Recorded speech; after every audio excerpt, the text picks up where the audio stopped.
Pada modul 4 ini, kita akan mempelajari mengenai Functional Area Information System. Seperti yang sempat saya jelaskan sebelumnya, Functional Area Information System di sini maksudnya adalah implementasi dari sistem informasi di dalam bagian-bagian yang ada dalam perusahaan. Pada gambar ini kita dapat melihat ada beberapa bagian dari perusahaan yang dapat diimplementasikan sistem informasi. Nah, Functional Area Information System di sini dapat mensupport area tersebut dan dapat meningkatkan efisiensi maupun effectiveness dari masing-masing area. Misalnya yang pertama Accounting and Finance, kemudian ada Marketing and Sales, Operation, dan Human Resource Management. Functional Area Information System dapat menyediakan informasi mulai dari manager dari low level hingga middle level di dalam setiap functional area dengan berbagai variasi laporan. Untuk Accounting and Finance misalnya, di dalam Functional Area Information System untuk Accounting and Finance harus melingkupi beberapa fungsi berikut. Yang pertama adalah Financial Planning. Jadi di sana ada modul untuk mengatur financial planning yang harus dibutuhkan perusahaan. Kemudian budgeting, kita mengalokasikan resource atau sumber daya finansial yang ada di dalam perusahaan untuk dimasukkan ke dalam sistem, sehingga masing-masing staff accounting and finance dapat melihat kira-kira berapa sih budget yang dibutuhkan oleh perusahaan untuk resource tertentu. Kemudian capital budgeting. Nah, capital budgeting di sini maksudnya adalah pembiayaan untuk investasi perusahaan. Misal perusahaan mau invest di saham atau perusahaan mau invest di obligasi atau lain-lain. Nah, itu bisa kita masukkan ke dalam sistem. Nah, selain itu juga dapat menghandle financial transaction, memanage financial transaction, artinya transaksi keuangan sehari-hari perusahaan, sehingga dapat langsung update ke sistem dan sistem akan mengenerate jurnal yang sesuai untuk transaksi kita sehari-hari. Nah, di sini juga dapat handling multiple currency. Artinya, transaksi yang berjalan di Functional Area Information System di Accounting and Finance ini harus bisa handle berbagai mata uang dari berbagai negara. Kemudian virtual close. Nah, di virtual close ini maksudnya adalah sistem dapat menghandle closing dari setiap transaksi yang dilakukan. Misalnya kita meng-close buku besar transaksi untuk periode tertentu. Kemudian yang berikutnya adalah investment management. Nah, kemampuan untuk memanage investasi yang dilakukan oleh perusahaan. Nah, kalau misalnya perusahaan itu mau ekspansi pabrik atau dia mau invest di bisnis lain, misalnya real estate atau stok seperti yang tadi saya jelaskan di awal, itu juga bisa dilakukan di sini. Kemudian budgetary control. Kita memanage pengeluaran-pengeluaran yang ada di perusahaan. Kemudian kita mengcompare pengeluaran tersebut dengan budget yang sudah ditetapkan di awal, sehingga bisa kelihatan minus sama plus poin di sana. Kemudian auditing. Nah, sistem informasi di Accounting and Finance ini memungkinkan juga untuk fungsi auditing. Sehingga di sini kita dapat mengatur keakurasian transaksi yang dilakukan perusahaan antara budget dengan realisasinya. Nah, nanti disesuaikan dengan kondisi kesehatan keuangan perusahaan itu sendiri. Nah, semua ini dapat dilakukan secara otomatis melalui sistem, sehingga tidak perlu terlalu banyak campur tangan secara manual. Nah, ini dapat membuat pekerjaan menjadi efisien. Yang berikutnya adalah payroll.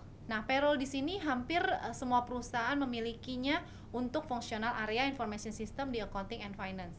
Dengan adanya sistem payroll yang terintegrasi di dalam sistem, sehingga karyawan itu, apalagi untuk staff yang di payroll sendiri, dapat dimudahkan untuk menginput payroll karyawan langsung ke dalam sistem, dan nantinya setiap karyawan pun juga akan dapat melihat detail dari gajinya sendiri melalui Human Resource Information System.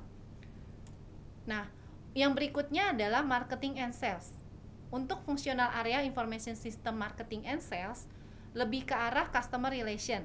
Misalnya informasi mengenai customer sudah diinput ke dalam sistem, sehingga apabila manajer maupun staf marketing yang melihat informasi tentang customer A misalnya, dia bisa melihat, oh customer A ini profilnya seperti apa, sudah berapa kali dikunjungi, kemudian dikunjungi itu ditawarkan produk apa. Jadi setiap kali kunjungan, marketing itu harus update tentang informasi customer A ini di dalam sistem. Begitu juga customer lainnya. Sehingga walaupun staff tersebut keluar, perusahaan sudah dapat informasi mengenai customer-customer sebelumnya sudah pernah di-approach oleh marketing sebelumnya. Nah, kemudian customer profile and preference. Nah, di sistem ini juga bisa capture kira-kira produk apa yang disukai oleh customer. Kemudian customer itu berapa kali membeli produk tersebut. Nah, itu bisa menjadi sarana bagi perusahaan untuk menetapkan strategi berikutnya terhadap customer tersebut. Sehingga pada saat perusahaan menawarkan produk atau service, itu disesuaikan dengan histori dari customer tersebut sebelumnya. Yang berikutnya adalah Salesforce Automation. Nah, ini maksudnya adalah menggunakan sistem dalam jalannya marketing sehari-hari.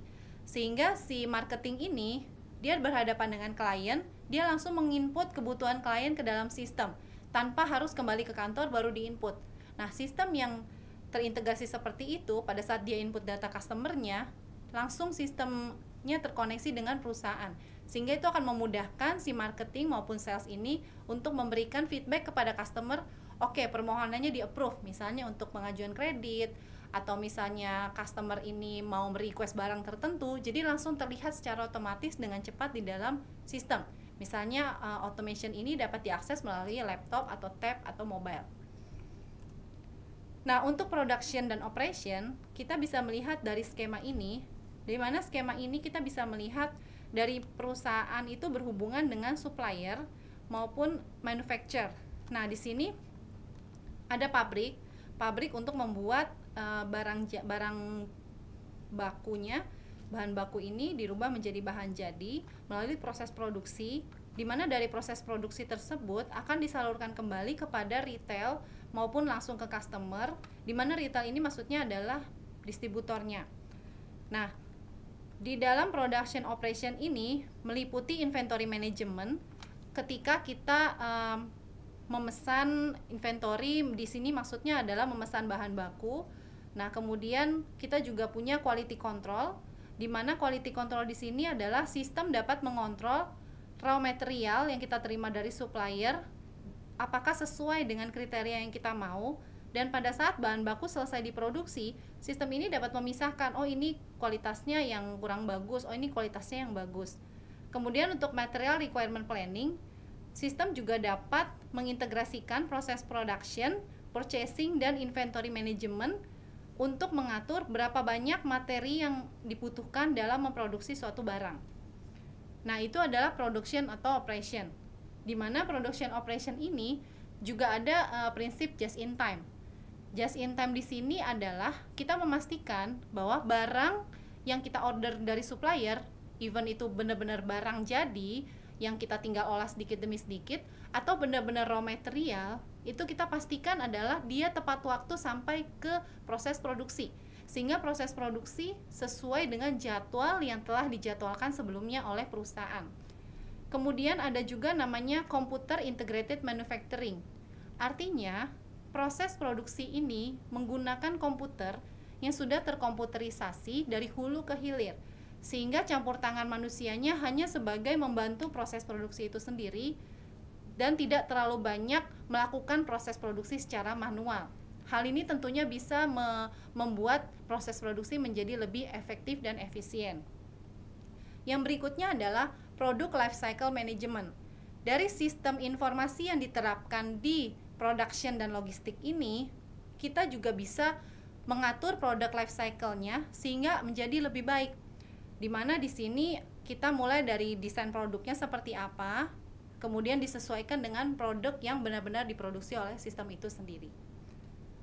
Nah, sistem yang berikutnya di Functional Area Information System ini adalah Human Resource Management System.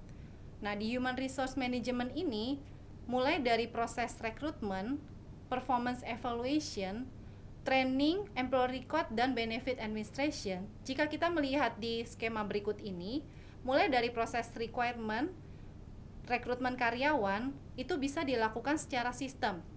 Orang yang mau melamar di suatu perusahaan, dia memasukkan CV secara online dan langsung terkonek dengan sistem informasi yang ada di perusahaan tersebut. Sehingga nanti staf dari human resource-nya langsung mendownload CV yang diinput oleh si pelamar kerja. Kemudian untuk karyawan sendiri, ada namanya performance evaluation. Artinya, supervisor dari karyawan dapat memonitor pekerjaan yang dilakukan oleh karyawan tersebut, apakah sudah sesuai dengan key performance indicator dari karyawan. Artinya, apakah sudah sesuai dengan target yang ditetapkan perusahaan untuk karyawan tersebut. Untuk training juga ada di dalam Human Resource Management System ini, di mana training ini dia dapat memaintain informasi dari karyawan tersebut.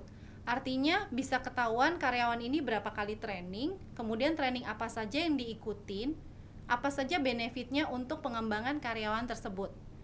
Nah, kemudian employee record. Employee record ini maksudnya adalah si sistem human resource ini dapat merecord kedatangan karyawan di kantor, sistem absensinya, apakah karyawan ini berapa kali terlambat atau karyawan ini selalu tepat waktu. Nah, indikator seperti ini dapat digunakan juga untuk perusahaan dalam mengukur, oke, ini karyawan bagus. Ya, berarti dia ini bisa menjadi kandidat karyawan berprestasi. Karena biasanya kehadiran itu juga harus dimonitor. Kemudian benefit administration. Nah, benefit administration di dalam sistem ini bisa juga membuat karyawan bisa melihat, oh ternyata kalau saya pensiun apa saja yang saya dapatkan. Kemudian setiap bulan potongan yang saya dapat dari gaji saya itu berapa banyak. Nah, itu potongan untuk apa saja. Jadi si karyawan ini tidak perlu bertanya lagi ke human capital via telepon atau via email. Dia cukup melihat di dalam sistem, bisa langsung kelihatan secara detail di slip gajinya dia. Nah, ini adalah step-step di Human Resource Management System. Nah, jadi Functional Area Information System meliputi beberapa area seperti tadi saya jelaskan berikutnya. Oke, sekian penjelasan saya untuk modul 4, kita lanjutkan dengan modul 5.